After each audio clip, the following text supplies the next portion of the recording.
Good evening, everyone, and welcome to Talk with the Titans, live from London, UK, all the way to the US of A and worldwide. I'm your host, Kalam, and this is Talk with the Titans. On tonight's show, we've got the phenomenal brother Nasi Yashuv-El in the building, and you know what? He's going to be going in on Kush, Israel's maternal origins. So without much further ado, I'm going to go straight to my brother right now. Brother, please introduce yourself and give us a quick overview of what's going to be going on today. Hallelujah. Well, all praises, all honor, all glory to the supreme intellect of the universe, Yah, our forefathers, Yah, Abraham, Yitzchak, Yaakov.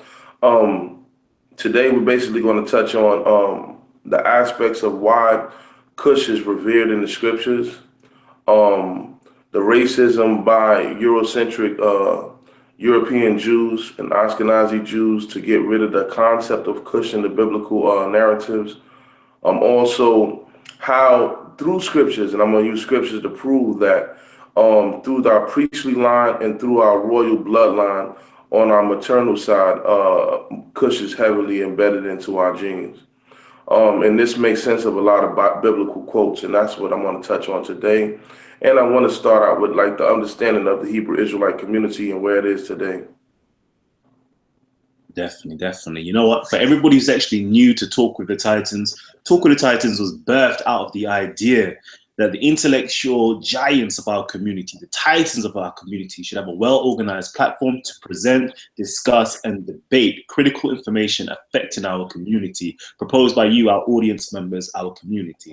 So in that being said, our show is literally, broken up into three parts. The first part is just a quick, brief intro into our titans, and then we go into the presentation itself, the information base. And then after that, we're going to open up the panel. This is the third section of the show where we open up the panel to our audience members, where our audience members can actually ask questions, give commentary, and even have some type of interaction with our titans as well.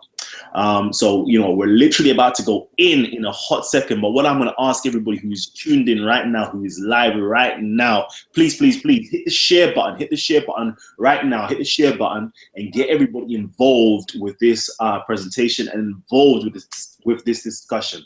Because this is a very touchy subject right here. I know a lot of our, ISUPK, Hebrew Israelites in America in particular have a great, I don't know, how can I say it? Have a great disaffection and distancing from the so-called Kushites or from the Hamitic lineage. So they want to push themselves away from that particular ideology. But my brother Nasi Yashuv-El, being a Hebrew Israelite, is actually going to be presenting some information that's going to go contrary to that. So I know it's going to be real controversial. I know we have our Jews or European Hebrews over here in England and across Israel and so forth, that this may just touch a certain nerve, or this might just enlighten them into this topic about the Kushite, intermingling or interaction with the Hebrew or Israelite gene. So, you know what, my brother, I know you've got certain topics that you're dying to touch on. So please, I know there's 5 topics that you said. So could you just give a quick outline of those 5 topics? And then let's get into this presentation. All right. One of them is the Nilo-saharan Noah, that the theory. Also, I know you got it in front of you. I really don't have it in front of you, so I'm kind of freestyling now.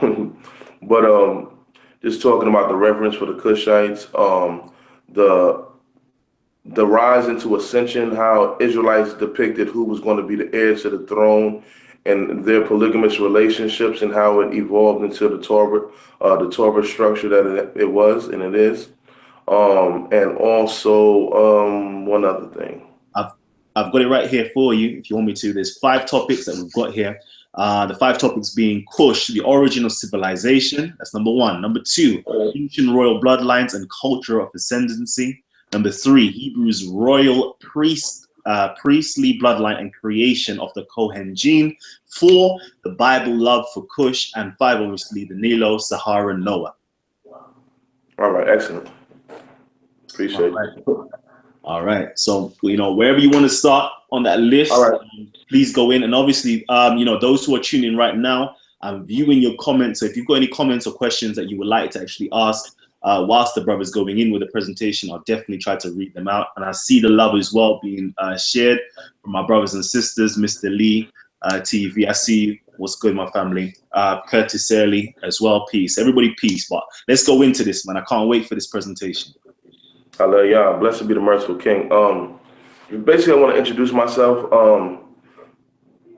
My name is Nasi Yashuv-El. The title was given to me by my father, who was ordained a Nasi or made a prince by Nasi Yaakov, who was in close relationships to Jeff Ford, of the Peace Stones and their relation together. So the Israelite sect or group that I come from basically originated out of the Peace Stones and originated out of New York, and also by a man called Nabi Raphael.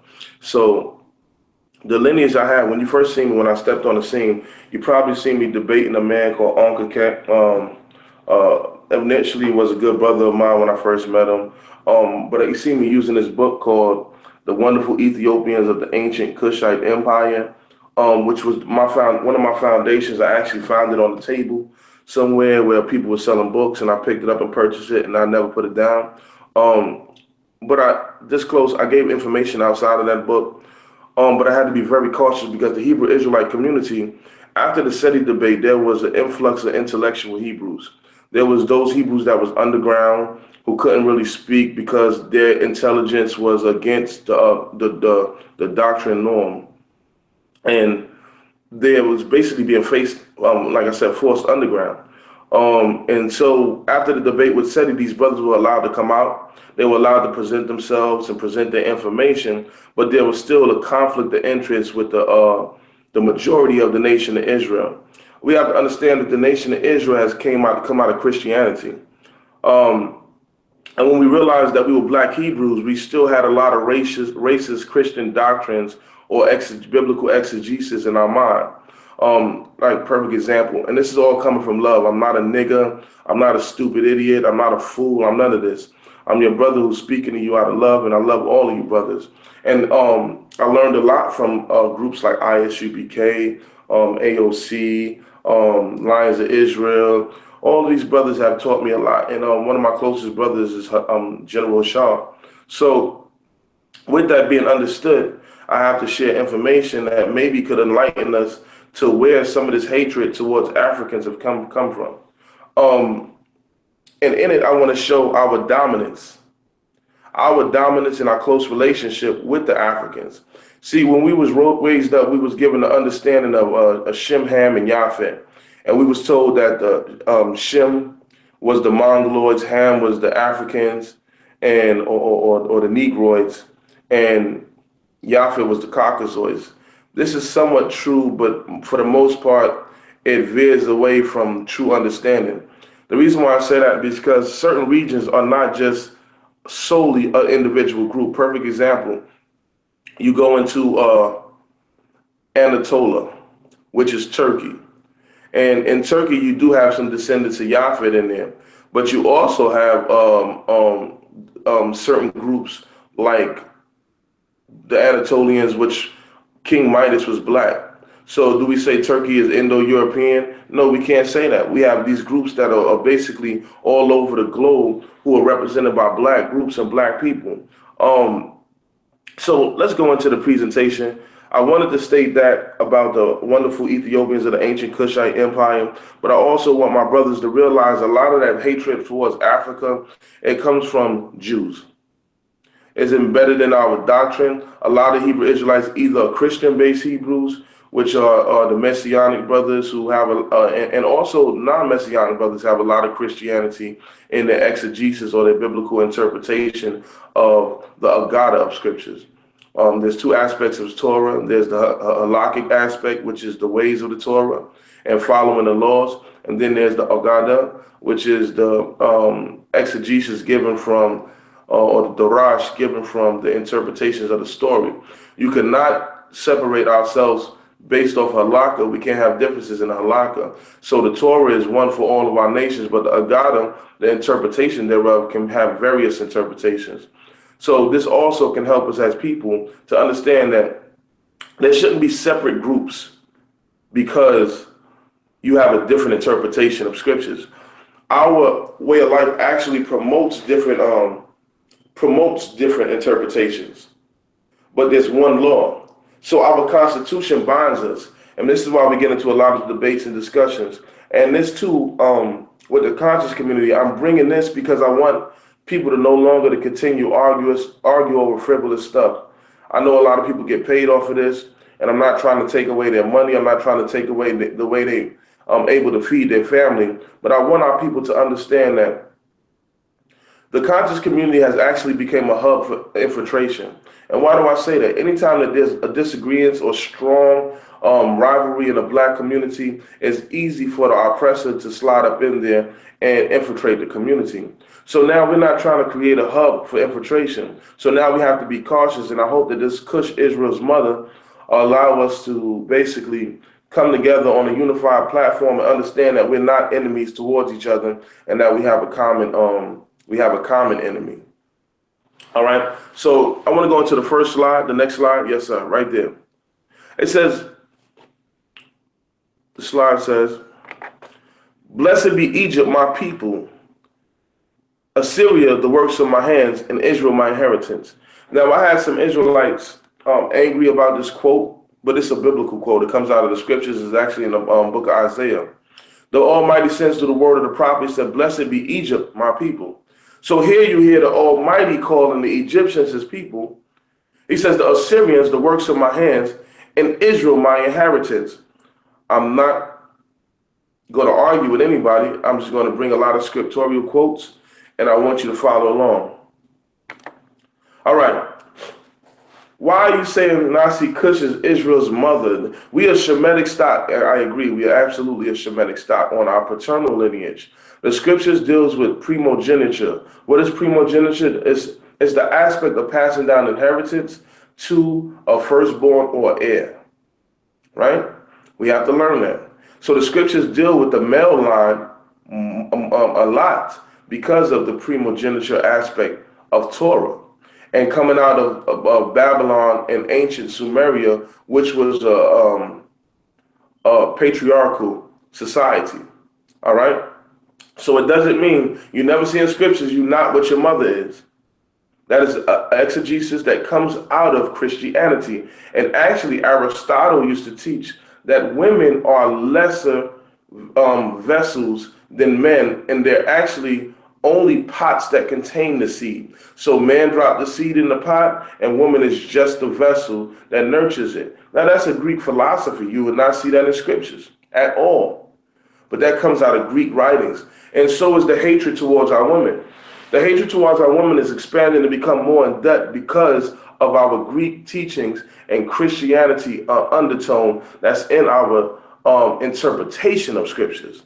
All right. There's a statement by General Tacitus, right?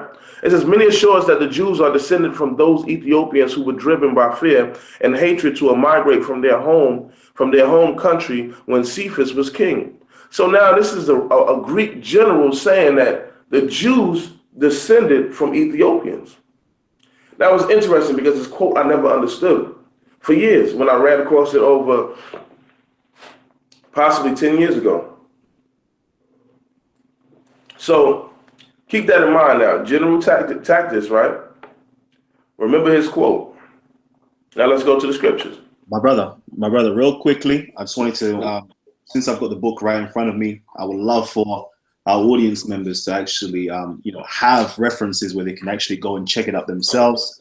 So I'm just going to quickly, interject so we can actually have that quote read out for them. So that's in Tacitus. You can see it here, the histories. That's it, it's the histories. If you go on page 272, I believe it's 272. I've got it right here, 272. I'll just read it out for you.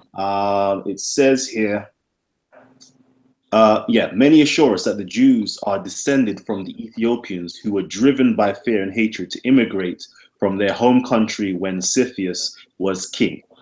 Okay, so that is the quote right there from Tacitus, the Histories, page 272. And this is the publication and translation by Kenneth Wellesley, So please, please, please, please, if you have the spare time and the money, please actually purchase these resources and actually, find out more information for yourself. Back to you, my brother. Yes, sir. I appreciate it. That's definitely beautiful. And it says, there's a quote in Amos, and this is Amos, the 7th chapter, the 9th verse. It says, "Are ye not as children of Ethiopians unto me, O children of Israel, saith the Lord? Have not I brought up Israel out of the land of Egypt, Philistine from Kaphtor, and Syrians from Ker?" Now, the question is, you ask your scripture leader, or your biblical leader, your rabbi, your generals, your whoever teaches your congregation, ask him, what does this quote mean? Right? This is a question that baffles many. Now, the interpretation is not there. When you ask them, they're not going to have an interpretation. Why? Because they don't understand it. Because there is no Jewish exegesis on this.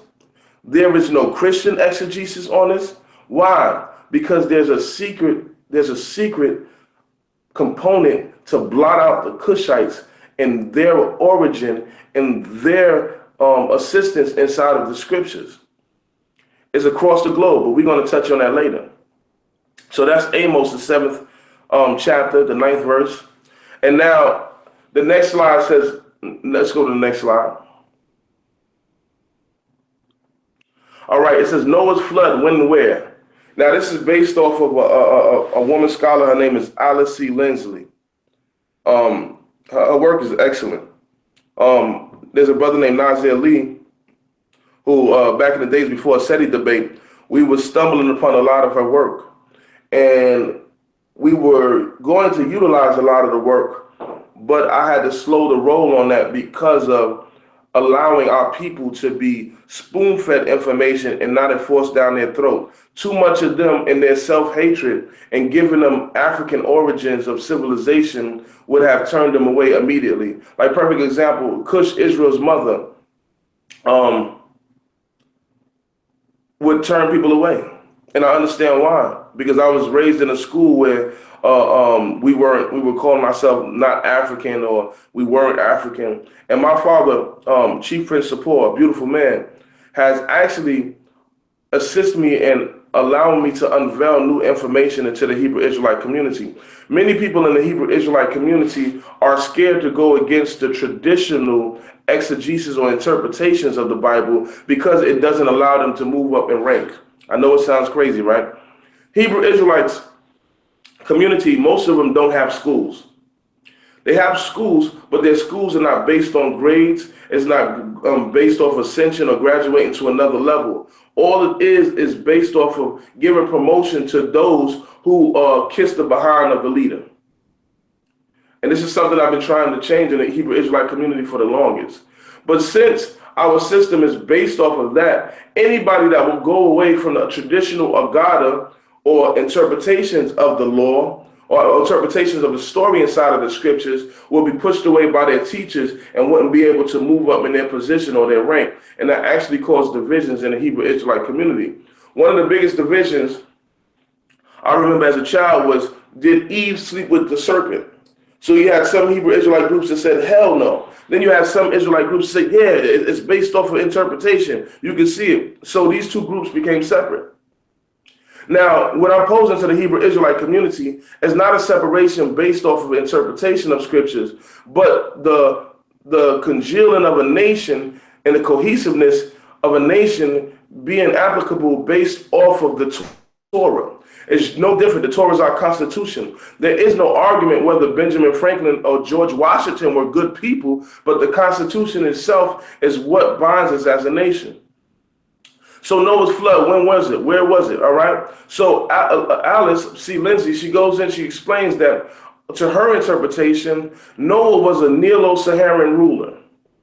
No, Nilo-Saharan ruler. Now, what does that mean? Nilo is the Nile, Saharan is the area in Africa. Now, this Nilo-Saharan ruler ruled around the area of Chad. This is what she says. And it happened to a period, a wet period called the Gurbian period, according to Dr. Kevin White, right? And or what is called the aqualithic period, because there were dry stages, there were humid stages followed by extremely dry stages, humid stages followed by dry stages. And these actually cause flooding in certain areas and allowing the understanding and interpretation to form a basis that the historical evidence supports this man called Noah. Now, when the Nilo-Saharan rulers in an area called Niken, there was actually rulers who kept zoological collections. So they collected animals from all areas of the world and they paired them up. So this research has been discovered recently. So now we see that there was kings and rulers, and also you see in the scriptures with King Solomon also kept a zoo. He had different animals because this was a natural tradition of Afro-Asiatic communities. And why we say Afro-Asiatic, most languages are Afro-Asiatic. We say Semitic, then we say African, they're Afro-Asiatic, going back into the African region. So Noah, Shem, and Ham, and Japheth are not Mongoloids, Negroids, or Caucasoids. That is far-fetched. But what they are is groups that migrated out of the Africa or horns of Africa, or what we call the Middle East. So now these groups populated the world, right? So understanding that, we have to say there's a Nilo-Saharan region that Noah's Ark possibly have came out of. Hey, brother, that's not biblical. That's not true. Noah is never meant to be a Hebrew Israelite. His location was not to prove Israel. These are stories and historical data and information that goes back. This is why you have all nations that have flood stories. They're telling the same story.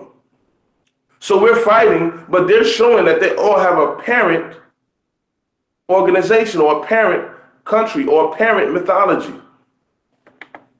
Let's go to the next slide. Now, this is the book. Also, you see, the wonderful Ethiopians of the ancient Kushite Empire. I really believe if you're a Hebrew Israelite, this is the book to get. This woman was intelligent enough not to attack a community based off their understanding, but help them, enlighten them on their understanding. Right? So, in this book, she states, because of the great lapse of time, it seems almost impossible to locate the original seat of old Ethiopian empire. But Carp thought it was the Happy Arabia. He thought it was the Arab area. So a lot of them didn't know where ancient Ethiopia began. Now to you, you say, oh, that's easy. It's in Africa. But it wasn't that simple, because Ethiopia, as you see it today, is not the Ethiopia or Kush of ancient times. The Kush of ancient times actually ran across 3 continents and was the first to bring a republic state to govern the world, right? Let's go back to it. This from the central point, the Kushite race spread eastward and westward. Some authorities like Jusinius thought it was Africa. The Greeks looked to old Ethiopia and called it the Upper Nile, common cradle of mankind towards the rich and luxuriant, the regions they looked upon as the Garden of Eden. For these people, the Upper Nile arose the oldest tradition and rites and sprang the first colony of arts of antiquity. The Greeks also said that the Egyptians derived from a civilization and a religion from Ethiopia. So now, people argue, oh, is the Bible plagiarized? Here, the Egyptians, as going to be quoted in the book, The Wonderful Ethiopians, claim that their information has come from Nubia and their religion has come from Punt, which is south, which is located and touching the top of the Upper Nile and Upper Kemet. So now, is the Egyptians plagiarizing the Ethiopians? It's not how the world works. See, we get into arguments because racism is embedded into us, and most of us was raised as ignorant people as we grew up. So when we gain some knowledge, it's good for us to bash other individuals and make ourselves feel better, to fill a void of insecurity inside of us. And this is what we do as a nation. So we have to be very careful. Egyptian religion was not an original conception. For 3,000 years ago, she had lost true sense of the meaning and among even the priesthood. And this comes from Budge's book, Osiris and the Egyptian Resurrection. Now, you don't hear people quote none of this stuff. They said for a while, their religion came from another place, and they were actually disconnected from their religion. It became man worship or dog worship or idol worship. Yet Egyptians' form of worship are understood and practiced among the Ethiopians of Nubia today. which you see in the Sudan area. The common people of Egypt never truly understood their religion. This is why it was easily became debased. So now the religious aspect and also the transposition of the hieroglyphs that came out of the Sudanese area or the Upper Nile area basically touched Upper Egypt and gave them the influence of hieroglyphs, which came into the religious writings. And it was only understood by the priests. So these hieroglyphs were not understood by the masses. So now when a lot of people say, oh, the Hebrews went into Egypt and took this, well, if we did that, that means we had to be a part of a priestly class that understood it, because this was not even common. This was not common at all to those who were laymen and not of royal bloodline. Let's go to the next slide. All right. It says the foundation of ancient Chaldea was laid as early as those of Egypt. So now you have two co-evolved groups, meaning that they sprung up around the same time. Many give 200 years to Samaria, older than Ethiopia, and Sumeria is going to be interchanged with the word Chaldea. So when you hear Chaldea, Chaldea was around the time of Moses. It wasn't around the time of Sumer, but Moses is speaking to the masses because there was 3 cities of Ur. Ur burned down numerous times and was rebuilt. So now Moses is conveying the message and telling you Ur of Chaldea, meaning in the location of Ur or the Chaldea that we know of today. But at ancient times, Chaldea was not what it was called. It was actually the ancient Sumerian civilization who conquered and took over the Elamites, who were a Shemitic group and a Hamitic group. Now, the Shemitic and the Hamitic group, I'm not going to beat you over the head with, because you have to understand, Shem and Ham never was separate. Shem, Ham, and Japheth, when they went to Europe, they still remained attached to the ancient Kushite civilization, but they ventured off later and veered off later down the line. But as far as Shem and Ham, they did not separate. They actually worked as opposite caste systems. And I'm going to prove that. So when we say Shem, the Mongoloids, and Ham, the Negroids, that's false. That's based off of racist interpretation of the Bible. Right? All right. The earliest civilized inhabitants were Sumerians, 5000 BC. The land was full of city-states. The Sanskrit books of India, called Chaldea, one of the divisions of Kush Dwipa. So now we're looking at the Sanskrit books, which is called the Puranas. The Puranas says that these places, Sumerian Egypt, are Dwipas or divisions of Kush. So the Sanskrit people or ancient Dravidians and people of the land of India never lied about their heritage. And neither did the scriptures. The scriptures is very strong of the origin of civilization, which we see inside of our Torah. When you read Genesis, the 10th chapter, when you read Genesis, the 11th chapter. All right? Which was later adopted by the Semitic conquerors. So now, first of all, I showed you two texts inside of the scriptures that speaks of Egypt being his people. Now, in the Torah, Egypt and Ethiopia is interchangeable, because when Ethiopia is mentioned inside of the scriptures, it's basically talking about the royal family of the Cushites. The first 6 dynasties of Egypt were Cushites. The pre-dynastic Egyptians were Cushites. The Cushites were known by many names. You have the Anu, the Agu, the Barnabas. You have also the Beja. You also have many other names that they were known by. So when you hear these names, and Nubia. So when you hear these names, automatically put them if you're a Hebrew, put them in the melting pot of the location of Kush or the origin of Kush civilization, right? So now, which was later adopted by the Semitic conquerors. So now it talks about the Sumerians, inventors of cuneiforms. They invented cuneiform, but cuneiform was based off of ancient proto-hieroglyphs written by Elamites, right? So they worked hand in hand, even though they became warring entities against each other, just like the Ethiopians and the Egyptians started to war with each other.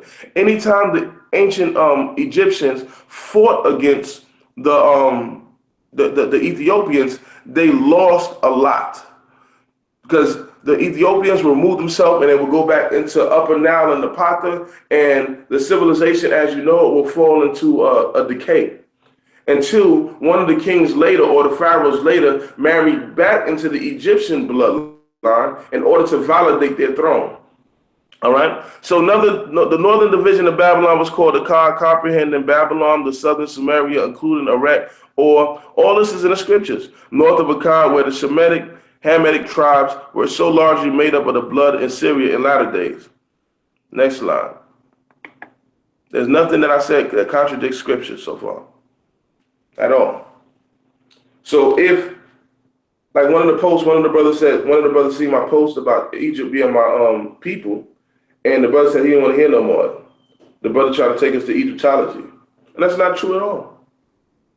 In truth, I'm trying to connect our nations and show you why white supremacy is now the foundation of the conscious community. White supremacy has beat us up so bad that we're actually arguing over something that we all share. And this is the common ancestry of a parent state that ruled civilization in the early days.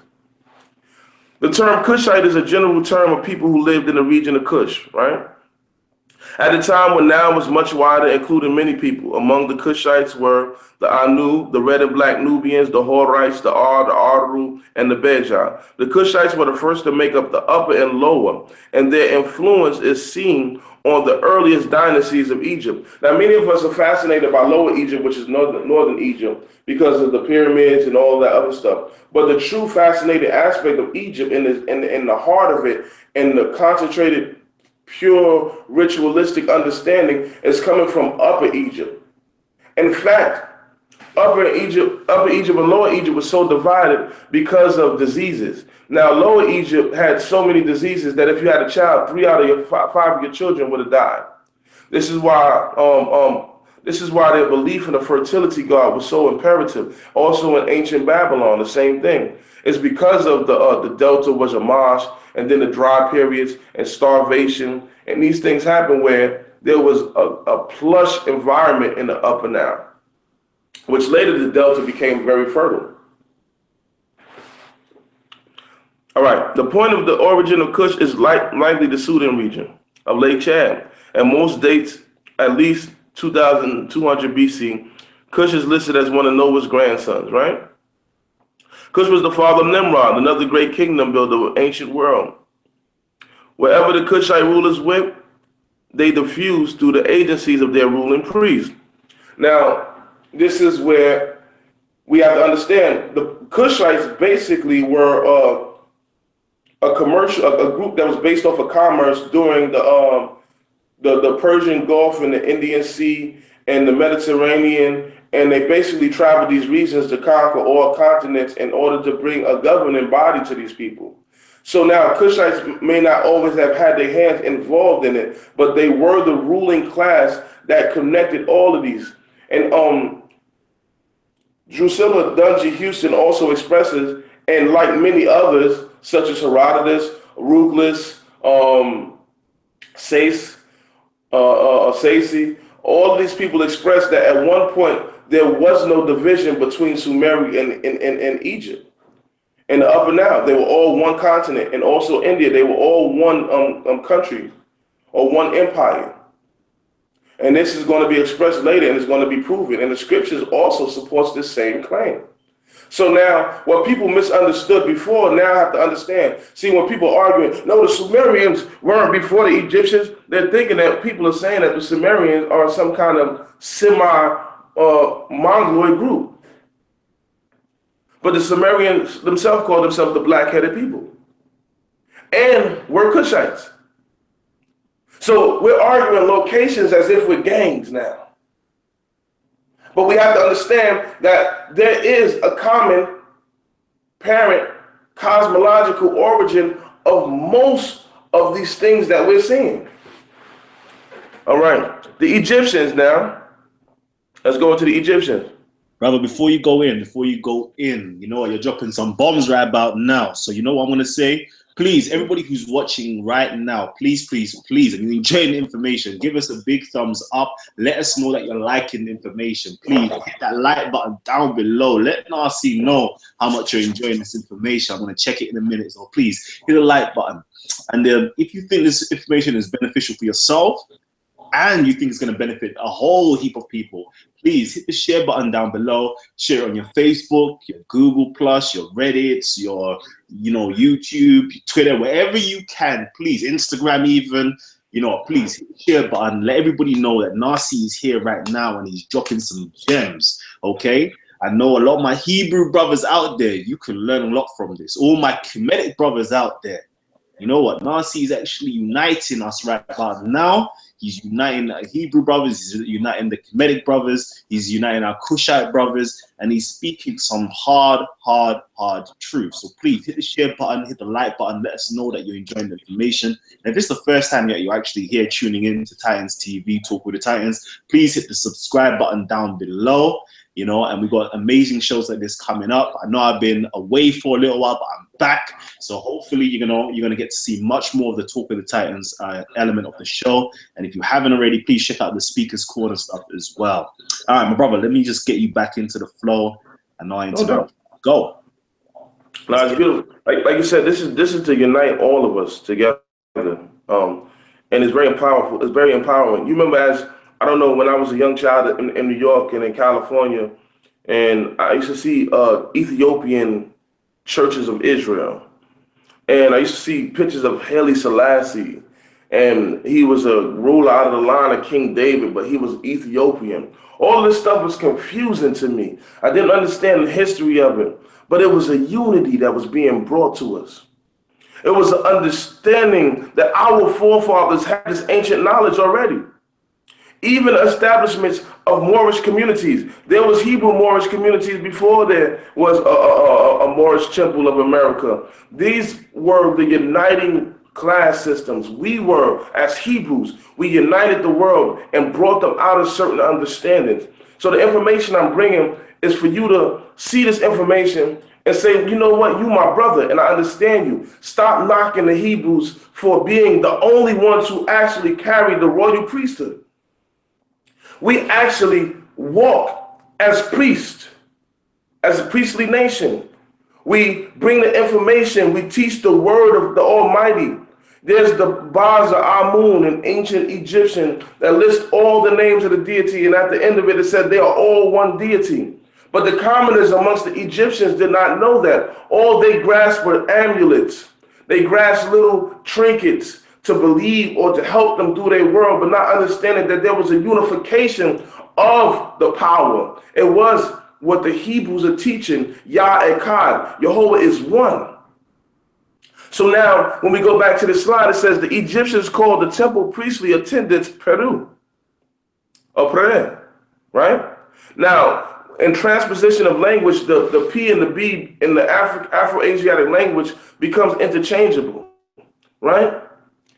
Being the plural suffix. This has been recorded this has been rendered by Afro-Asiatic language expert Christopher Eric, right? Christopher Eric we use in our congregation a lot because he brings the Afro-Asiatic community together. There was more Semitic languages in Africa than there is in any other places in the world. Why? Because both of these places came out of the Horns or East Africa / partially the Middle East. They all come from these regions. So we have to stop playing games. I had a discussion with a lady. She said, oh, the Bible comes from Egypt. I said, how is that so? They're telling the same story. So in the Egyptian writings and doctrines, they show ancient Nubians or Cushites handing over the priesthood to a more ruddy complexion of Egyptians. So did that mean the Egyptian plagiarized? But the Hebrews are from the Ur of Chaldeans. But we're going to get into all that. All right? So these people were called the Paru. Now you know where I'm going with this. These are the priestly attendants in Egypt. Now this is going to start to bridge the gap and make you understand. Remember I said if Hebrews stole the stuff of Kemet, That means they had to be able to translate it. And the only people that could translate it were the people that were the priestly class. So now, in fact, most of your Kemetic translations, instead of the New Age, you have pseudo-Kemetic people today that start to retranslate the book because the Hebrews had a jump on them. After the fall of Seti, there was a rise in Hebraic information going into Egypt, showing the interpretations. So the new Kemetic people had to retranslate all of this stuff and make it what they call pseudo. So now their claim on pseudoscience is basically what they did in order to adapt from attacks. So pseudo means what? New age or false. So they're adapting to these understandings and trying to change everything now because they're scared. There was an argument on the Kim on trial debate whether I forgot the brother's name. He did the brother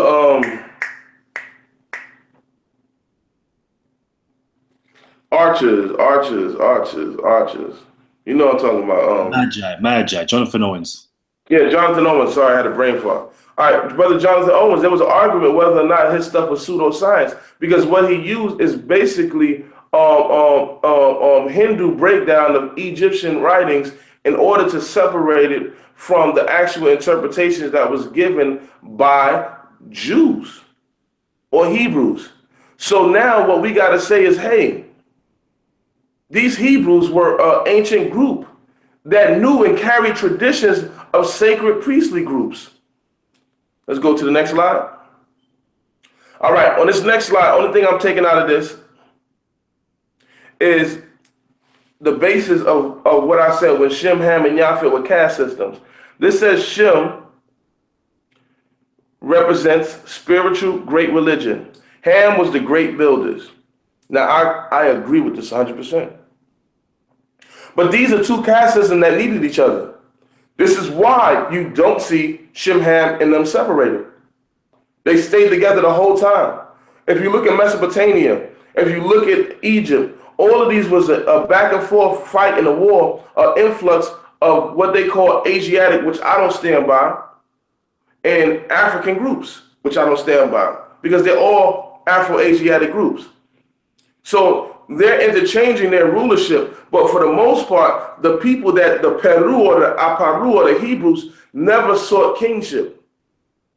They were content with being the priestly caste or the philosopher caste of ancient India and other places far and abroad, and even in the Sanskrit they're spoken about, these Hebrew people. All right, so next slide. All right, this is from the book called The Cosmological Origins of Egypt. And if you can, if y'all, you look closer, I want you to pay attention to this. Now, there's Shem and Ham. Let's use the Egyptian Shem and Ham interpretation by Budge, who used Hebrew to interpret the metal netta, right? So you have an arm, which makes an ah noise. Then you have a dam right there that makes a sh noise. Then you have the owl that makes a noise. So you have the word Ashim. And that basically means an action that preserves knowledge.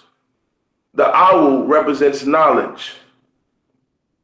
This is what the ancient rulers were. You know, in some languages, the malak or malek is an owl or an eagle. This is why this title is rendered upon your Hebrew kings, because they were supposed to be wise and all-knowing. So a Shem is defined as a symbol in common English, but its actually meaning is an action that preserves knowledge. So they go through ritualistic acts in order to preserve the knowledge of cosmological origins. Then you have the next one that says Akam. You see in there, Kam, which is a Hebrew word also. You see an action, you see a hand, you see a womb or uterus, which gives you the guttural H, and you see the owl, which makes the M noise. A kam is an action that replicates knowledge.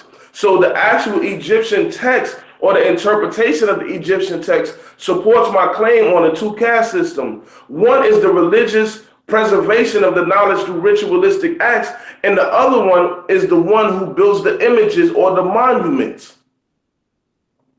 These two systems leaned upon each other in order to develop strong structures. Let's go to the next slide. This also, these I haven't left Alice C. I'm back to Alice C. Lindsley. All right. If you want, these are the titles of what you can look up. It's called Habiru, Hapiru, Apiru, or Hebrew. In the ancient Egyptian and Ugaritic languages, the word Piru meant house, shrine, or temples.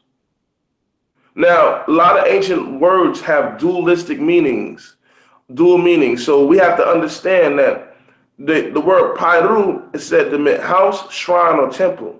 Now, there was a man called Abraham who was a Hebrew or Ivri. Remember the interchangeable, the bait and the pay through transposition of language. He would build shrines or altars everywhere he goes. Keep that in mind. In ancient Egyptian and Ugaritic languages, the word Piru means house. Piru means house, shrine, or temple. Piru was sun temples. Oh, Nasi, hope you're not going into sun worship. Yes, the ancient Hebrews worshiped the sun. And initially they worshiped the moon. As the ancient Ethiopians, sun worship was not the first of the ancient Sudanese or the Nubians. It was actually moon worship. But as they broadened their horizon and setting up governments across all continents, it became the solar emblem that represented the creator, but was not the creator. The sun was the emblem of the creator amongst the servants of the sun temple. And these servants were called Hapiru, Apiru, or Habiru, right? There were various castes of people who worked on east facing Piru, right? That is kind of still practiced amongst the Hebrew Israelite community where we face the temple. But the temple could be allocated or located in certain areas based off our geographical location. But most of us now in the Western world, we face the east. These include priests, metal workers, leather workers, tanners, and tahash. Now, that word tahash is a Hebrew word. Some of us interpret it as seal skin, a badger skin that went on the temple, but it's actually tanned leather. That's all it means. So they were leather tanners. Stonemasons, vintners, and warriors, right? By the 2nd millennium BC, the Hapiru were disposed throughout the Nile Valley and ancient Near East along the Indus River Valley and parts of southern Europe along the major water systems. Who else moved across the major water systems? It was the Kushites, because this was their way to share their commerce. So amongst all water systems, you see these sun temples that were erected in India, Arabia, and the Levant region, and in the Nile region. So automatically we assume that this is Egyptians doing this, as well as us assuming that the Egyptians migrated over here and created civilization over in America, which is not exactly true. These were the mothers of the Egyptian civilization, who the Egyptians say the Ethiopians say the Egyptians derived from us through our leader Osiris, right? So they say Osiris came from them. Even the story of Osiris says he came and took an uncivilized group such as the Egyptians and taught them how to domesticate plants, how to read, how to write. All of these things were taught by a foreigner. So even their reverence they're giving, and this is not to knock anybody. I'm not here to fight, argue, or debate. All I'm trying to do is bring a level of enlightenment to unify us, to let you understand that we have a parent origin. But the Hebrews ventured out later, which I'm going to get into. All right. So the Near East along the rivers and the valleys. All right. The kind of also served as a high temple priest. The king, all right, the occupations were in the service of the deity and the king who built the temple. So these Hapirus were servants to the king. Their main focus was the spiritual aspect. The descendants of Shem were focused on religion, the action of preserving the knowledge. What does that mean? As a Hebrew Israelite, I do the Sabbath. Why do I do the Sabbath? Because I represent, or I am I am becoming the image of God by showing the 7 stages of creation and ceasing and pulling myself from out the universe. So we are acting as God to represent and preserve the information of knowledge. Also with the 8th day.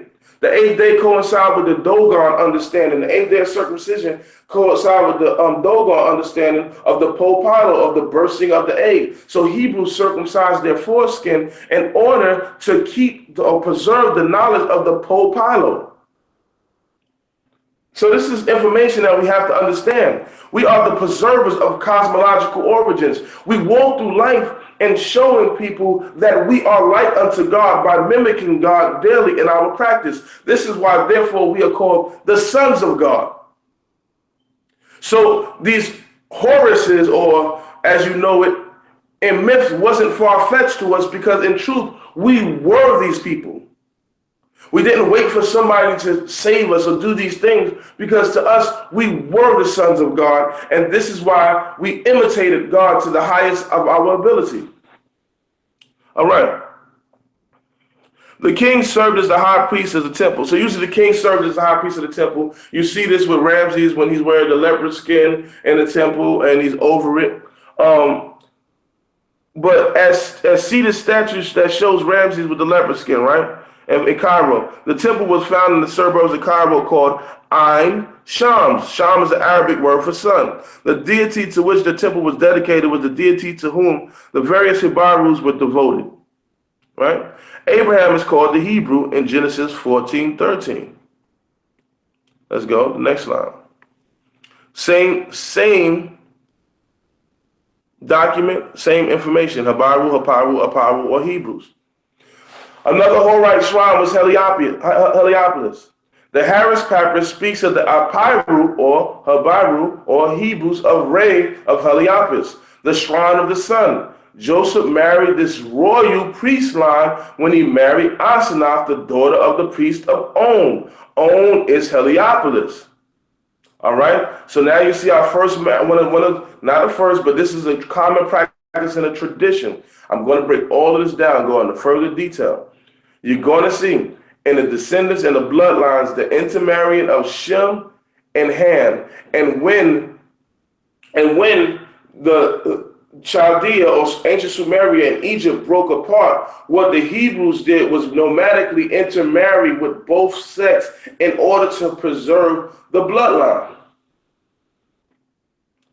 Next slide. All right. In the same article, it states, and I'm not going too deep. I hope I'm not going over nobody's head. I'm trying to do this slow because I know information sometimes can be over people's heads. But I try to give you something simple. I was going to go into mitochondria, DNA, and all of that. But I realized that a lot of people that you talk to that watch the conscious community actually do not pay attention to anything and are not intelligent enough or in tune enough to receive the information. They just want quick memes to put up instead of really looking into the information and stop being superficial with the knowledge. The Horites preached the Heliopolis were known for their meticulous devotion to the Creator and His Son, right? The Creator and His Son. Now, this is what Israel initially were a part of. They were a part of developing the spiritual system, but it became bastardized and debased as time went on. And their sobriety of purity of life.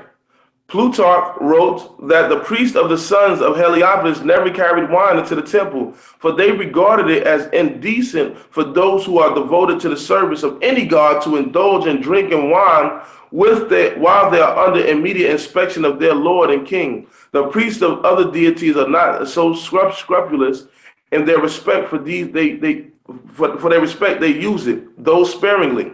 So now, it was these priestly bloodlines of this Habaru or group that was in On amidst the Anu that did not drink wine during services, while other people in other places of temples, wine was common amongst the sacrificial rites and drinking was a part of the service.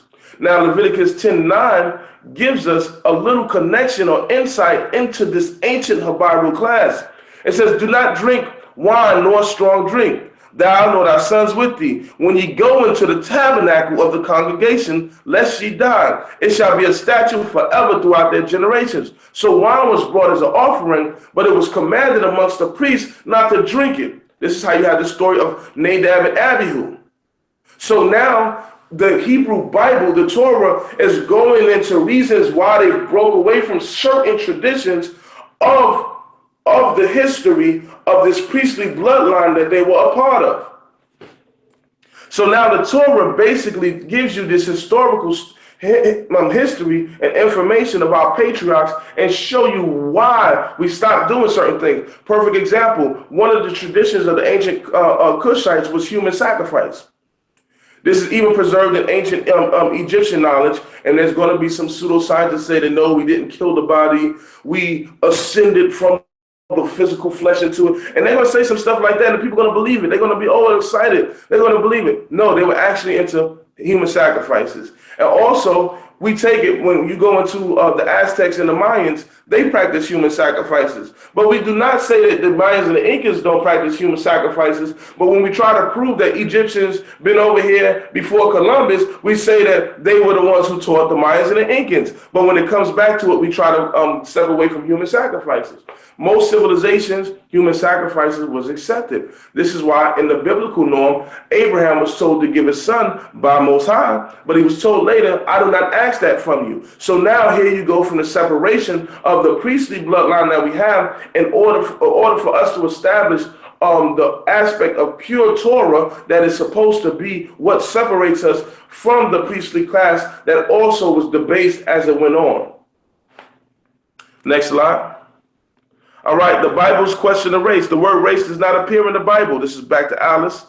The word race did not appear in the Bible because the word represents a conception of human diversity, which is untrue. All humans today have an ancestry that can be traced back using molecular genetics. Back to Africa from the beginning, there was a great diversity of appearance. There were both black and red Nubians, for example. Now remember the black and red Nubians, who later has conflict, but also has conflict in the Hebraic bloodline. All right, the Bible and the questions of race. The father of genetic mapping, who's Luigi Cavalli, right? Sforza believes that the most important difference in the human gene pool is clearly that between Africans and non-Africans. So what he's saying is the gene pool is very different between Africans and non-Africans because the gene pool is so many different genes inside of Africa, but the further away it moves from African continent, it becomes less diverse. There's not that many different gene pools, right? This is also true in the world language. The oldest phenom roots are found in Afro-Asiatic languages language family showed below. Hebrews is in this family, and many Hebrew words are African origin. No, brother, it can't be African origin. Africa's Ham, brother. No, Africa's not Ham. This is what racists want you to believe.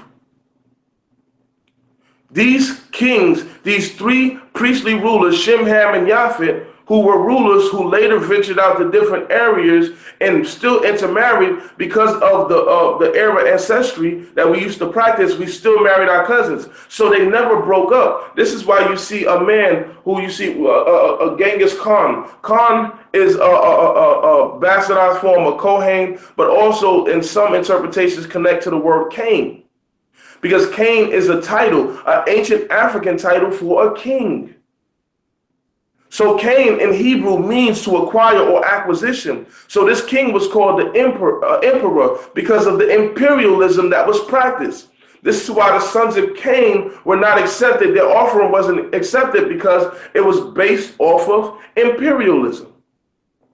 So imperialism is when I take over more and more land, and when I domesticate food. When we think of it, we say the father of civilization, we think domestication is a great thing. It actually isn't a great thing. Wild fruits and vegetables are actually healthier for human beings than domesticated plants or animals. So now the domestication of things and the acquisition of things give us less quality of the food that we eat now, but it was based off of doing things for survival. All right, not to venture off too far. Next slide. All right, the Bible and the question of race. For both Y chromosome and mitochondrial DNA, a couple of hundred haplogroups have been identified on a molecular level. Human diversity is much greater than the general recognized. The diversity and of existence of humans on Earth for more than 3 million years possessed insurmountable problems for those who believe that the three races come from Noah, Shem, Ham, and Japheth. So now what they're saying is, if you think that Shem is one race, Ham is another race, and Japheth is another race, you're fooled.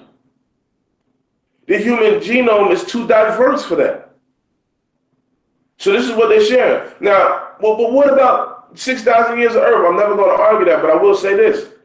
That in the genealogy of Hebrew understanding, most people do what we call telescoping genealogy. What is telescoping genealogy? Telescoping genealogy is when you have a genealogy based off of the important people and not everybody else. Now, if in Hebrew, there is no word for grandfather. We use a word called Sav now, but if you had a great-great-grandfather, you were still called the son of. The Hebrew genealogy is not to teach you how old the earth is, but it's to refer you to a specific group of people. Now, both of these ancestral groups have the same thing. If you go into Chaldea, Sumeria, they have 10 kings before flood. Egypt also has 10 kings called the Tenite kings before the first dynasty. Why? Because they're telescoping genealogy. Are they expressing that they want to show you that there are many thousands of millions of years or just 6,000 years? That's not what they're expressing. They want to lead up to the purpose of why they're defining these genealogical records, to show you the evolution of humans and what they've been through in society, right? So I go on and read the slide. All right. All right. In this view, Japheth is the father of the Caucasians or white race, Shem the Mongoloid, the yellow race, and Ham the Negro, the black race.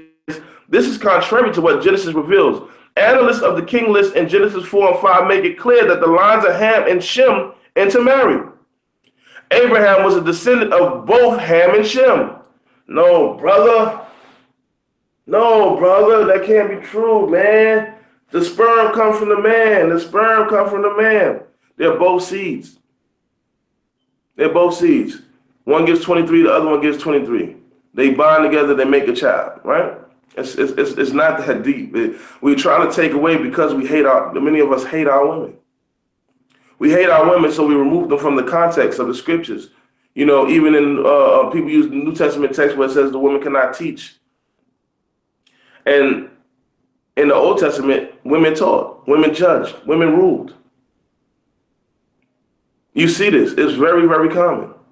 All right? They clearly have no understanding of the nature of the king's list because there was never mentioned Genesis 4, which must be read with Genesis 5 as the lines of Cain and Seth intermarried. So now both of these lines married, right? It shows the intermarriage is evidence in the cousin's bride naming prerogative. The cousin's bride naming prerogative.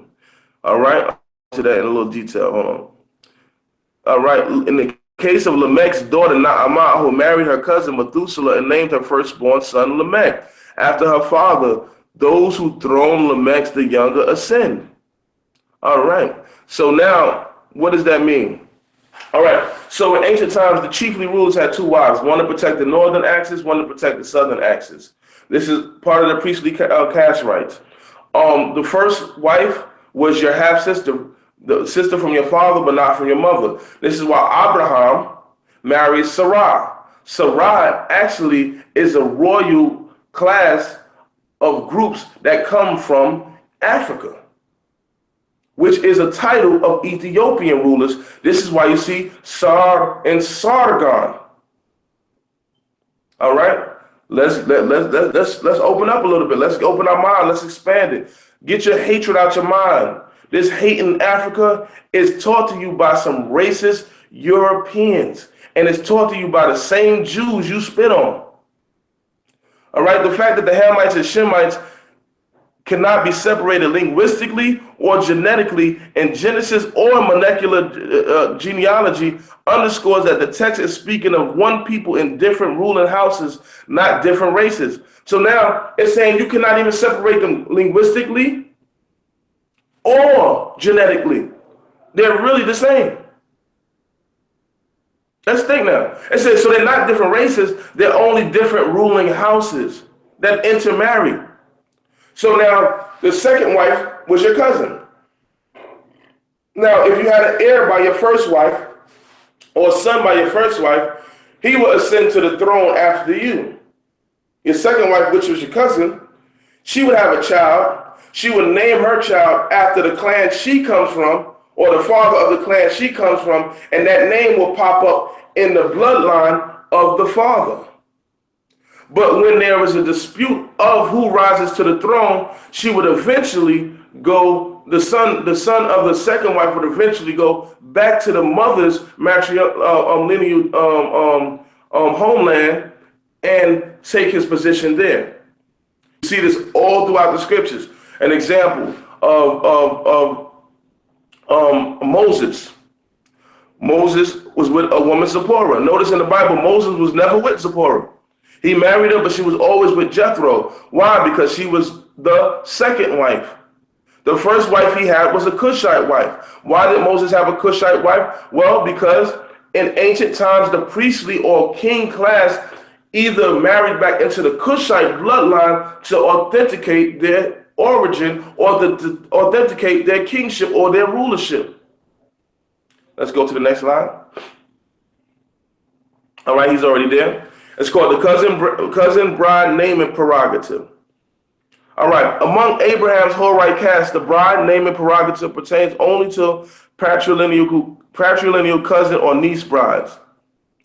These were the second wives taken prior to ascent to the throne. All right, Keturah was Abraham's cousin wife, the ruler to be married to the first wife at a younger age. She was the half sister, as was Sara to Abraham. All right, Horite rulers maintained two wives in separate households in north and south axis. The wives' settlements marked the northern and southern boundaries of the rulers. All right, I already explained that, right? All right. So if you didn't understand, I'm going to slow it down to make it clear. The rulers or the chiefs or the priests had two wives. The first wife was their half-sister. Daughter from their father, not from their mother. Remember Abraham said, she is my sister from my father, but not from my mother. Now you're starting to see the cultural background of the Bible, and you're able to understand it a little better. All right. All right, Terah's firstborn son was Haram, Nahor. Haram died in Ur, and Nahor ascended to Terah's throne and ruled over Terah's territory. Between Haran and Ur, this means Nahor, not Abraham, was the firstborn son of Terah's sister wife.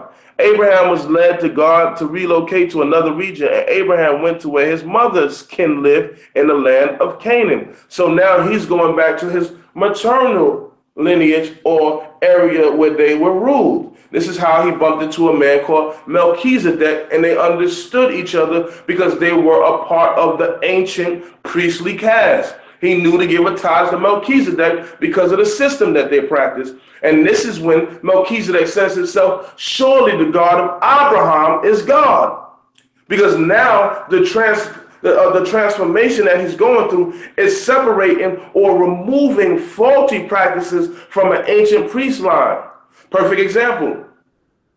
This may be simple, but it's something that's very in-depth if you pay attention to it. Ancient priests were bald. Hebrews taught not to shave. This practice is imperative to African Americans because African Americans who shave receive razor bumps. This shows that it wasn't a natural thing for us to do. So Hebrews were of the natural aspect of society and life. This is why we did not make tattoos on our body or carvings for the dead. All right? Abraham was led by God to relocate. Okay. This is what Jacob did also. So notice when Jacob and Esau had a fight about the birthright, Jacob went to his mother's bloodline because it was a conflict on heir. So he went to the maternal side and became a ruler in Laban's house. Among Abraham's Horite people, and they're saying Horite, she's saying Horite, but she's using it because she's given a description of the people who worship Horus in latter times in order to explain what early or what it was pre or preceded the actual Horus rites. So this was how she described it. This is why also you see Aaron buried at Mount Hor, because the practice of us being the sons of God was something that we knew. We never separated us from being the sons of God like people did. So later, people who didn't understand the religion were waiting for Horus or reverence Horus, but didn't understand that you are the sons of God. And this is what the Torah base argues now. Instead of waiting for a son of God, realize that you are the sons of God. And this is why you're imitating God in your practice as a descendant of Shem, one who actions preserve the knowledge. So every day your actions are supposed to preserve the knowledge of the cosmological origins of existence and the history of how God changed the world. Abraham's name does not appear anywhere else in Genesis, the genealogical list, but ancient Neolithic people, as with the Africans today, took names very seriously. We can be sure that Abraham's name was no coincidence. It was probably a common name in his mother's homeland between Mount Haran and Mount Aron near Petra in Jordan, and Mount Hor near Kadesh Barnea. Next line. All right. All right, Kushite wives. Right? Let's go. Let us consider the case of Abraham's two wives. We understand that, right? Sara, already went into that. Keturah, right? Right? There's the worship of sun. Why? Because the Israelites always married into a priestly caste in order to establish the foundation. So I say where it says Kushite wife, that's the slide we're going to. No, brother, that's idolatry, brother. No, it's not. Let's get it right, man. This is pre-Torah. This is pre-Torah. We were the priestly caste under the Cushitic Empire. This is what I'm trying to get you to understand. I'm bringing you so far into antiquity from the information that the Bible has given us. And so when you share this with your brothers who are part of the Ethiopians or part of your Kemetic brothers, you notice that the ancient Ethiopians would not take Islam, but they accepted a form of Christianity. They accepted it. And they hold it near and dear, and they preserve most of your Hebrew artifacts to this day. Even supposedly holding the Ark of the Covenant. Because the Cushites understood the transformation into the Hebrew bloods and the bloodlines of the Hebrews. They understood the transformation. All right, let's continue. Sara constitutes the largest population group in Chad, Sara society, an organized patrilineal descent from common male ancestors. This is a three-clan confederation. You always see the three-clan confederation, Shem, Ham, Yafet. All of this represents unity, right? Sarah's name is associated with laughter twice in Genesis. She laughed when she heard that she would have a son, and she laughed when the son was born. Here we have recognition of linguistic connects to Abraham, Cushite ancestors. The initial word, Yitzchak, in the rare, you can't see, participle form, refers to Sarah's joyful laughter upon giving birth to a son. This relates the name Sarah derives to the Cushite word Saran, meaning joy. So in Cushite, Sarah means joy, is a ruler, but also means joy, the word Saran. The final N enhances the laughter to joy. So also when a noon is added in the ancient Hebrew, you start to see it starts to evolve the word or enhances the word. The word Saran is also found in Hindu and is usually translated refuge. The word was probably introduced into India by ancient Sudra or Sudanese who established Harappa civilization. Harappa means the father of Horus. Now, Har is a Hebrew word for Har is the Hebrew word for mountain, right? Or it could be the mountains of the father. Appa, remember the P in the bait when the transposition could be interchangeable. Next slide. All right, we're about to wrap it up. We don't have too much left. Hebrew marriages into a priestly bloodline. Let's go down this line. It's very imperative that you realize what I'm saying. And I wrote some of this in my book called The Queen Sacrifice. And also, if you're in the Atlanta area this Thursday on Thanksgiving Day, I'm part of a play called Deuteronomy 28, The God We Forgot. It's going to be on BET. It's in the Atlanta area. For more information, hit me up. We're doing big things in the Hebrew community. Also, if you have a chance, we train a lot of people in the community. I'm part of an organization called Tribal Kickboxing. Tribal Kickboxing teaches the youth how to be aware, how to discipline themselves, and how to react to certain situations and how to defend themselves. It's also for adults also. So if you want to give donations for the children in order for them to have better uniforms, better gloves, helmet wear, all that, and help them keep a brother develop a training facility for them. Please go onto my website. You're going to see a PayPal, not a PayPal, but you know what I'm talking about. There's a link for donations on there under the Sam and Diesel's called Tribal Kickboxing. So also look out for that. But if you're in the Atlanta area, please come support this play. All right, Abraham and Sarah. Abraham, Sarah. We already established Sarah, what Sarah means. And it's Cushitic. And wow, brother, she's from Mesopotamia. Well, if you read in the Bible, we see Nimrod develop the areas in Mesopotamia.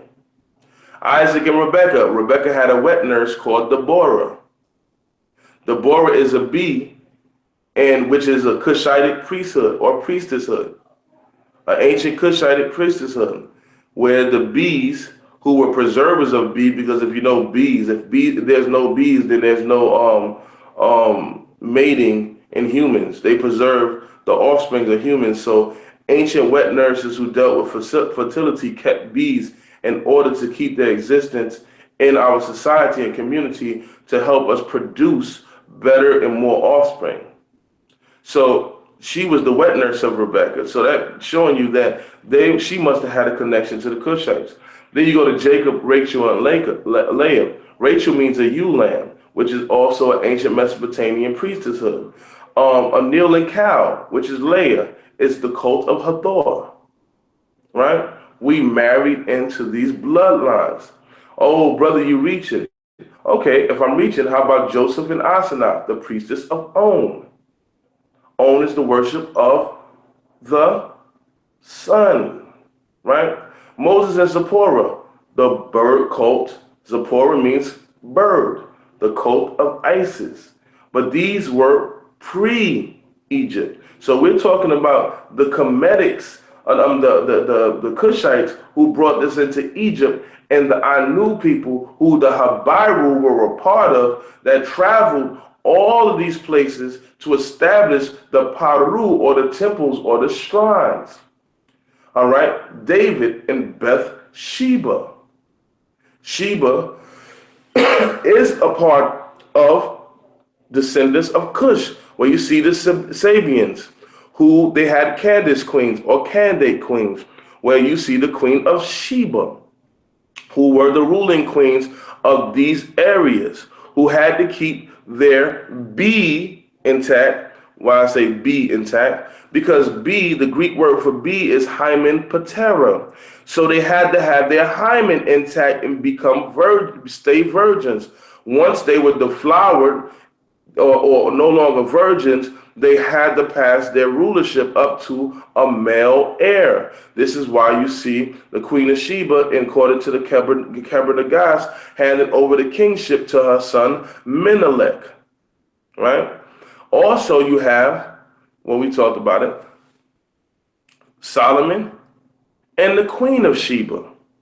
Sheba was in the bloodline of Shem also, but it came later. This is showing the cousin of the second wife, marrying the second wife, which is your cousin, and her naming her bloodline after her father's bloodline, which is the Sheba of the Kushite descendants. This is why also when you read into the book of Judges, when you read into the book of Judges, you see a war between Cush and the Hebrews. Now in this, in this, the Kushites are called Kush Rasha Batayin, meaning that the Hebrews seen them as being evil at the time. They changed on them. They didn't understand where they're coming from.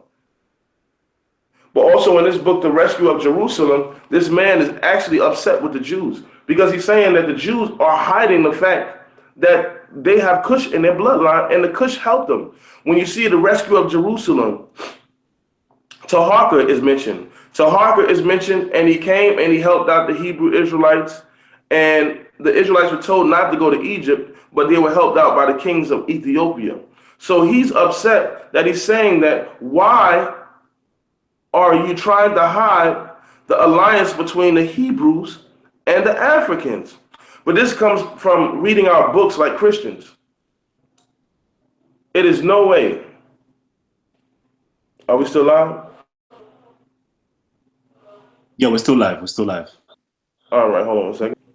All right. Let me pull it up. Hold on. All right, this is another book to get. Hold on. I got to go back in. You can see me, Alan? No, not at present. All right, hold on a second.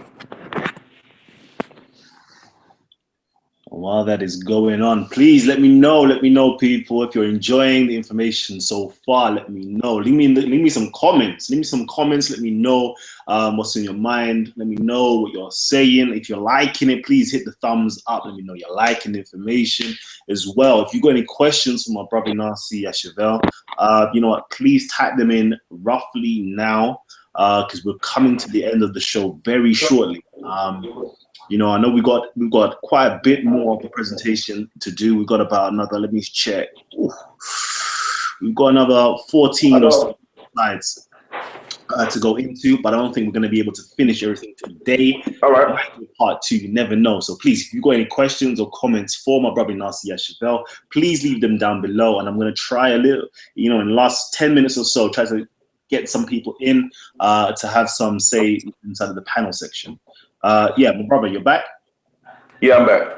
All right, cool. Let's go. All right. So now we have is a strange race of Chaldea, which is still based inside the wonderful Ethiopians of ancient Kushite Empire. It states the Sumerians. So when we hear brothers talking about the Sumerians, we got to understand that the Sumerians was a race of Kushites, right? This is not hateful. If you hate Africans, of course, it's going to hurt. It's not going to feel comfortable to you, but the truth is the truth, right?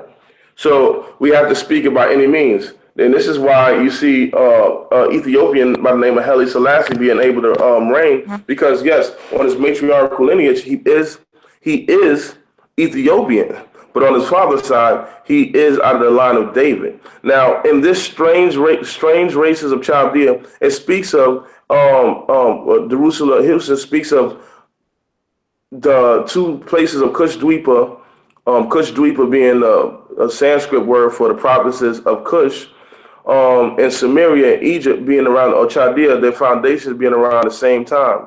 And the origin of it is during the title of Susha, which is actually an old Elamite province. And it states that the Elamites in this slide actually gave the pictograph to, which is a Semitic group, gave the pictograph form or the origin, early development of it to the Sumerians, or they took it. All right. The history of Babylonia is like that of most nations, begins of myth, but we are beginning to realize that the deep significance lies beneath old myths. 10 kings appear in the primitive. We spoke about that earlier. And all these genealogies, 10 kings start to appear pre-flood. This comes down to the Zisutros, right? Zisutros of the Greek tradition. This is our Noah. At his death, colonies under the leadership of Titan. Titan, if you want to understand how to put the history together, Titan is Nimrod. Arrived in the plain of Sumar and built a tower. Right? Similar, right? We got to understand they all saying the same thing. And they built it on the spot of Babylon stood a temple of Anu. Anu, the Anu people, right? Now let's look at the word. In ancient Ethiopian, the word for Hebrew, when you say Ani, that means I.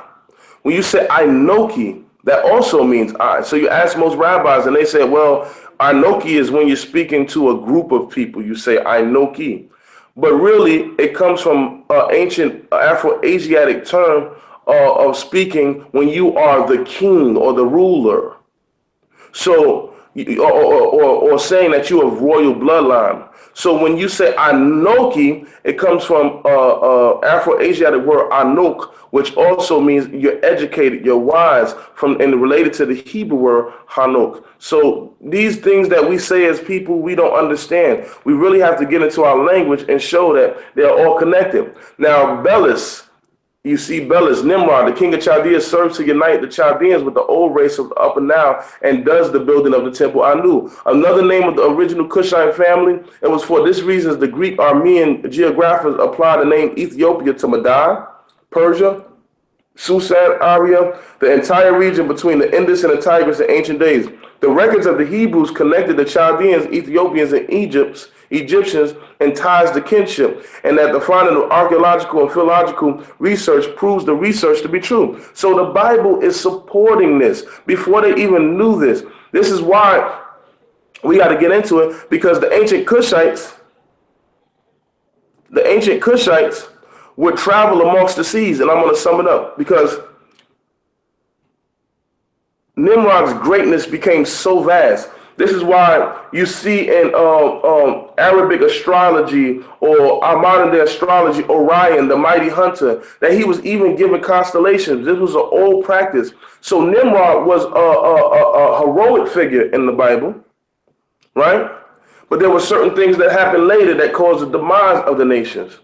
So it's called the mighty hunter of the creator, mighty hunter of God. So of course people are going to downplay him like Nimrod and make it a negative or derogatory statement. You Nimrod, you this and that, because it's Cushites. Where are they getting it from? The modern day Jew, the word for nigger is Kushi. So some of our Messianic groups who are hating Africa actually have gotten that from Jews. Why? Because they're trying to hide the origin of most of our civilization, which is the Habiru, who is connected to the Cushitic people, which are the monument builders. So the ancient Cushites used to travel, and when they traveled, they used to ride in boats that had animals on it. And one of the boats that they had animals on was a symbol of a dolphin. Okay. Interesting enough, on the slide, I actually had a picture of the doggone fish god. This is why it states that the Ethiopians traveled and they had dolphins or fish on the front of their boat, right? So let's keep this in mind now. Now remember, there's a god of Phoenician or the Philistines called Dagon. Dagon was a fish god. These people began to worship the ancient Ethiopians and reverence them. The Hebrews who were or had Ethiopian bloodline understood that they were revered. This is why in the Hittite annals, the Haparu or the Sagaz people were of godlike stature. They couldn't even hold court against them. So in this is why you see the Pope wearing a hat that looks like a fish, because he's emulating the Kushite and the Hebrew groups, right? So now when you got, the pyramids were built by aliens, you understand why somebody would say that, because it's racist. They don't want to show you that the ancient Ethiopians or Kushites built these pyramids. Oh, well, the dolphins came from outer space and taught us. No, that's racist. The Kushites on the boats taught us. This is why you have ancient Babylonian traditions, how a fish came to sea and taught the people how to be educated. This is also understood with the Dagon or the fish. Now your Dogon tribe, which are very spiritual, they say a race of people came would fit, and that's half fish, half man, and taught us. This doesn't mean aliens out of space. It means the ancient priests, which you would see if you look it up. I can't find it now, but you would see the ancient Dagon or Mesopotamian god was a half fish, half man, which was reflecting to the Cushites' involvement. So what the Jews have to do is remove the African content out of the Bible in order to reproduce their hatred towards blacks. So these concepts that you're accepting, that the pyramids were built by aliens and all this, no disrespect for anybody. I love you and would love to have a discourse, whatever. But my thing is this. The truth is that our forefathers, the Hebrews and the Cushites, were these people. They were these builders. They were these groups that built shrines. When you go into India, the temple is called the Apiru. Then why is it the same all across the board? When you read the letters back and forth from the Egyptian king from the Levant region, you start to see the Apirus, all throughout this. Now, I went into the Dogon tribe. Here goes a slide, but you can look at it. The Dogon tribe tells a legend of Nomos. Now, Nomos, this is where you get your Finding Nemo. Right? They take away the Kushite element, but they hide it inside your stories so you can understand who you are. Ethiopian bloodlines. Okay, so shalom, brothers. So we have to realize that this nomos or this nemos that we're searching for is our ancient ancestors. And Hebraic scriptures support that our matriarchal ancestors on the lines of the Levites and the Judites, the two royal class, were and mixed with Ethiopian bloodline, and it stayed that way for so long. This is why the Ethiopians are preservers of information, and they protected all the temples. They didn't want the ancient Assyrians to come in and tear up the temple of Yahweh or the temple of Amun-Ra. Amun-Ra actually is Kush of the Bible.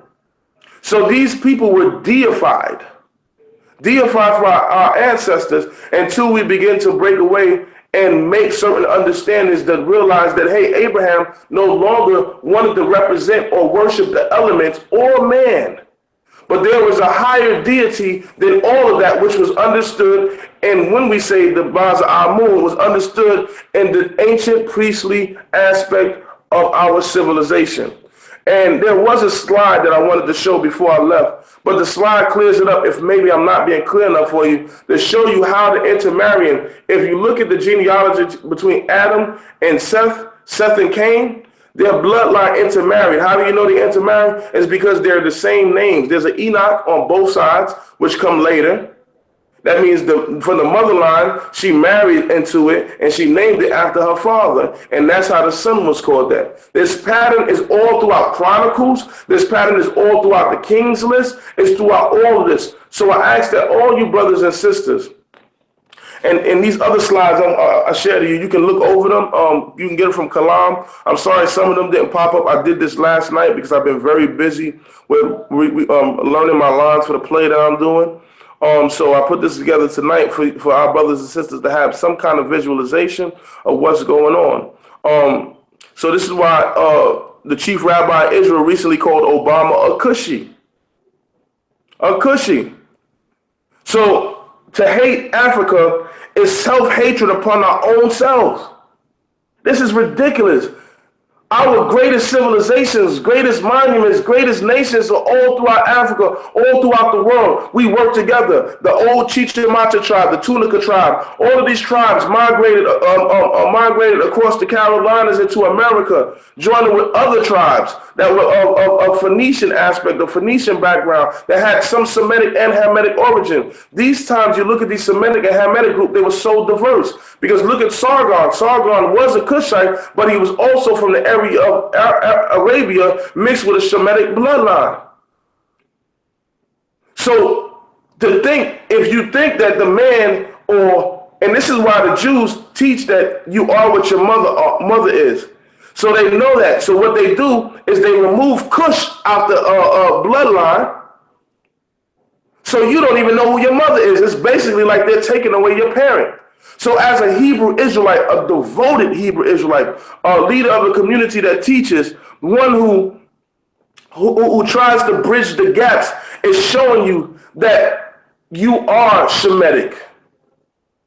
But in your mitochondrial lineage, there is a lot of Kushite DNA, and it was part of us keeping in contact and bridging the gap between the separation between ancient Sumeria. We acted as the ancient Ethiopians who unified Upper and Lower Egypt. This unification of Upper and Lower Egypt also symbolizes the unification of the East and the West, Chaldea and Egypt. So what I'm doing today is to educate our brothers and sisters who may be confused on how is Selassie an Ethiopian Hebrew? Or why do I see churches speak of Ethiopian Church of God? It's because we understood where we came out of. Just like when you hear me call myself a Hebrew Moor. The Hebrews were with the Moors. These Shemitic and Hamitic groups never departed. Japhet later on broke away from these groups, and you see it when I spoke about Genghis Khan and word Cain and all of that. But he was he married into a group called On Agor, which is On, the worshipper's son, which was a Japhetic, but based off of a Japhetic stock. They spoke a language or dialect of Kandahar, which was based off of Tiri Hari. A Tir-Hari dialect was the principal dialect of the Kandahar. That Tir is out of the line of Japhet. That Har represents Horus. So Ethiopia and the ancient civilization in itself was all the way up in these areas also, along with the Habaru. This is how you get the Iberian Peninsula. This is how you get certain areas. Don't tell me that they're European and Indo-European. That's not true. They were everywhere. This is why if you read the essays of Akua, the Europeans or the Brits who come from the Hebrew word Brit think they're part of the covenant of God. So what they do is every few generations, they come back and find them either a Cushite woman or a Hebrew woman and marry her in order to keep their bloodline pure. Stop the freaking racism in our community and the hatred for one another. Stop trying to shatter people's dreams and lives. We are all part of a parent cosmology. Hebrews are just the only ones who actually carry on these practices in a purer form today. We are the Hebrews. We are to rise up. We are to be the priestly caste, the priestly nations, those who teach. We're the same ones who carry out the traditions of the Dogons, carry out the traditions of the ancient Kushites. We are the people. We are the leader. We are the conquering priestly ruling caste. Stop hating other people because you are to be their teachers.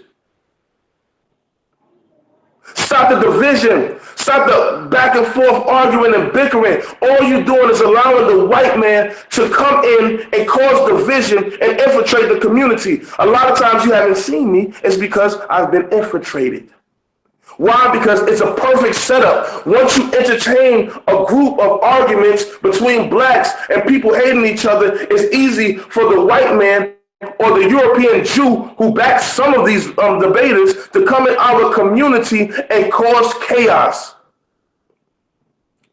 So I hope that the information that I brought today, if you either see the Kushite or you see the ancient empire that comes from this book, Wonderful Ethiopians, the ancient Kushite empire, also, and a lot of things come from Alice C. Lindsley. So we've been on to this information. We just didn't bring it out because our brothers and sisters were not ready for this.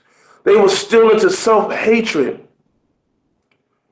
We're not stinking Africans. Where do you get that from? That sounds like the Jews. That sounds like the Jews. Do you know the word goy, which basically means a headless individual, is rarely ever used for Africans or Hamitic descent? It's usually used for the Euro-Gentile. But you learn to hate yourself so much that you're debating over, is Hebrews? No, we're not Africans. The Africans stink. I can't help you. And that's nothing. What our Lord says, that we can't even hate those who allowed us to stay in their land. So let's say we weren't Hamitic, or we wasn't attached to a Hamitic group. Why is it that our Lord says, because we lived in their land, we can't hate them? Let's get this thing together, people. Let's work. I'm still in here for unification, but I'm only here for unification under the Hebraic priestly bloodline that's going to unify our people. If you are practicing the same laws that I practice, then I'm for it. I'm for it. Let us build our nation as a people. Israelites, let's rise up. If you don't like the information, you don't have to bash me and make videos calling me dumb and stupid. It doesn't bother me, but it just makes you look ignorant. Because I'm on Facebook. You can at me and discuss this with me, and we can talk about this. But no, you hate yourself. You hate anything black. I was hated by the Hebrew Israelite community because I brought information that wasn't popular to generals, that wasn't popular to princes. But my father, chief principal of Shema Yisrael, allowed me to open up and bring the information because he said it's what the people need. Our people need to be educated. So there's a lot of groups that want to be educated, but they're not going to stop hating Africans because they can't move up in the rank. If you stop hating Africans, most Hebrew Israelite schools won't give you a title and allow you to be a teacher. Let us create a school that educates the masses. And in order for us to ascend to a higher level in our groups, let it be based off of the knowledge and education and understanding rather than just knowing or kissing the ass of a general. Shalom. Jeez, powerful, real powerful information right there. Damn. Okay. We literally reached the end of the show. This is the last part of the show. But before we actually close out, I definitely do want some questions and some comments from our audience members who've been tuning in for the last hour and a bit. So my brother Konsu, I know you're here on the panel right now.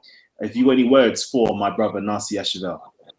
Hey, peace, Konsu. But before we go into that, I gotta leave like in 5 minutes, brother. No problem.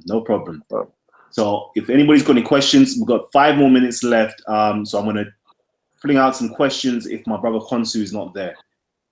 Okay. So one of the first questions we've got here is, where is the primary resource that validates Hebrews was the keepers of the Medunetta, and how did they marry into priesthood? I'm not understanding. I showed in the slides. Rephrase it. Give me the question again. Okay, let me break up the question a bit. Where is the primary resource that validates Hebrews was the keeper of the Medunetta? I use linguistic transposition to validate. My statement was a responsive statement saying that people said that the Hebrews stole from out of Kemet. And I said that if that's so, they had to understand the Medunetta. And not coincidentally, but the priestly attendant, which is second in rank, is called the Pyru. And in transposition of language, Pyru and Abiru are the same word. And the ancient Habiru class is based off of a system that was created by the Kushites that spreaded the parent cosmology throughout all governments that they had. So the information of the Habiru being a part of them is based on a linguistic connection that showed in every belief system. Deep. And the next element here is, and how did they marry into the priesthood? I know you've made mention of this before in terms of Joseph marrying into Asenath and so forth. So is that the same answer then? Yeah, unless you want me to take how did they marry? Okay, so one person went to the father, asked him for his daughter. The father said yes, pulled up their skirt, one pulled out their pants, they made love, and they consummated marriage. But yeah, and true, that's what happened. But it was a way of us validate. It was a way of validating in ancient times, always to marry into back in the Cushitic line. Like perfect example, most of your greatest kings are either children of Egyptian and Cushitic bloodlines. So, in order for Egyptian pharaoh to validate himself or to improve his kingdom, he would go back and marry into the Kushite bloodline and bring back the priests from Napata. So now the priests from Napata usually migrated back into the Upper Nile region when there was a king that went to war against the Kushites or pushed or expelled them away, and the loss of the religious meanings is gone. Okay. Right. I'm just trying to get all the other questions All right. in over here. You know what? I know we're running out of time. Konsu, are you there? Let me know if you are there, because I know we have to close out the show very shortly. And I know my brother Garfield as well did actually want to come in and make some comments as well. Unfortunately, we don't have these brothers at hand at present. But my brother Nasi, are we going to get to see more of you? You know, the community has been missing. The Hebrew Israelite community, in my humble opinion, needs a mouthpiece and an intellect such as Nasi Yashuv-El to be at the forefront. So we're going to get to see more of you out here teaching, not just teaching your congregation, but actually opening up to the broader general public, conscious community and beyond. Truth say, this channel is reaching, much further than just the conscious community. It's actually expanding outwards. And I see a lot of, people from other nationalities and races are actually clinging on to this information and actually, benefiting their lives as well. So are we going to get to see more of a Nasi Yashuv-El? Well, most I will, and I hope so. And if I did a good enough job, brother, I would love to be back on your show whenever you accept me. And I'm humbled. I appreciate your platform. I appreciate you as a brother. I don't know what that is, but Go ahead, you're still here. I'm still there. Yeah. Yeah, so and I appreciate you as a brother. So whenever you need me back on, I have a new group of brothers that's surrounding me. We have a congregation called Shomer HaTorah, which is in actually Atlanta, Georgia, the Lithonia area. Our services start at 2 o'clock. The address is 2244 Panola Road. And we have I have 4 educated teachers, man. These are some of the best teachers in the world. We have a brother called Minister Yosef. We have a brother called Moray Gabriel, which was actually the brother that was on there called Hatami, which was one of the 4 horsemen. And also we have a brother named Saren Asa. And we give information like this every Sabbath. You know what I'm saying? We give a real spiritual session. We do meditation. We go into the practice of our ancient forefathers. So I mean, it's real interesting if you ever want to check it out. If you ever need me, Kalam, I'm here. Definitely. My brother Konsu is back. Konsu, if you've got any last words as well for my brother Nasi Yashuv-El, please shoot away. Yes, peace, brother Nasi. What's going on, man? What's good, big brother? How you feeling, man? Man, I'm feeling good, man. It's good to hear your voice, man. Good to see you still coming with that fire. Appreciate you, brother. Yeah, man. Well, I mean, I will say this, that contrary to popular belief, the recent studies of that area, a lot of this can be substantiated. I mean, as far as trying to create a divide amongst people that resided in the same region. I mean, to divide people over religion is foolish. Religion is byproducts of culture. That's all it is. And everyone has a right to their own individual culture. But religion does not always define, religion does create boundaries between ignorant people. And what I do appreciate the brother Nazi doing is showing that we're splitting hairs when it comes to our culture as African people. Some of us have adopted different cultures and organized them based on cultural precepts. And that's normal. That does not change the fact that we are all African people and our culture came from, the African land, the continental land of Africa. So I appreciate that, bro. And hopefully people have the scope and the vision to really understand the entire context of what you were presenting. So I think that was a good job, bro. Man, appreciate you, brother, and I'm a brother. I love Team Osiris, and I love everything Consul does, and my brother Ngozi. Me and Ngozi always on the phone. Me and Consul always on the phone. We've been a little distant a little while, but nothing personal. It's just a lot of things we go through as brothers. So I love you, brother, and I appreciate Oh you. yeah, definitely, bro. Same thing here, man. Most definitely. Definitely. And for everybody who's tuned in right now as well, please check out, Titans TV. If you're not already subscribed, please just hit the subscribe button. Get to see the amazing shows that we do. We have a great section called Speakers Corner. Speakers Corner is literally a debate section where we have Hebrews, Muslims, Christians, Comedics, atheists, Jews, all sorts. Come on the platform to actually have great debates and hash out certain topics. So please check out the Speakers Corner playlist on our channel, as well as our Talk with the Titans playlist, where we have great conversations, debates, interviews, and lectures. As we can see here, we've got Anka Kek, we've got Tariq Nasheed, Young Pharaoh, Queen Afua, brother Lord Abba, brother Polight, brothers from the ISUPK. We've got so many things going on. Obviously, Professor Griff as well. So please check out the different playlists on Talk with the Titans, or should I say Titans TV. And check out the African history and philosophy section as well. It's amazing information, brother. Elder Ranoko Rashidi as well. So please check out the channel, subscribe if you haven't already subscribed to Titans TV, and please hit the share button, get everybody else involved with the conversations that we do have. Talk with the Titans or Titans TV is all about thought-provoking information. Any information that's actually going to provoke thought, to actually think differently, to question, your own personal beliefs and question others' beliefs, to come to a sound and strong reasoning in your own mind is what we're here for. So you know what?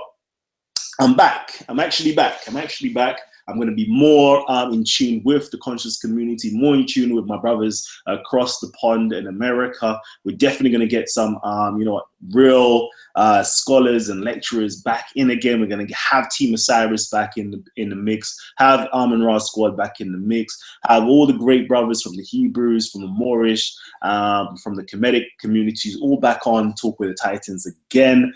And you know what? Stay tuned. We've got some amazing things happening, and hopefully, a little bit later on, I might just get a little surprise show going on. I know my brothers, I can't wait to actually jump back on the platform because I've been missing for a while, but I'm back. I'm going to try to be here a little bit more consistent and frequent. So, you know what? It's been an absolute joy and pleasure having you actually, viewing us back again, for one of the first times in quite some time. So please, stay tuned. You're going to get some more amazing information from us. But I'm going to sign out right now, and hopefully later on, check out the channel. Just go and check out the channel. You might see a little, a little screen pop up saying that we're going live. So please keep in tune with Titans TV. I'm signing out now. So peace, shalom, Islam, and all that good stuff.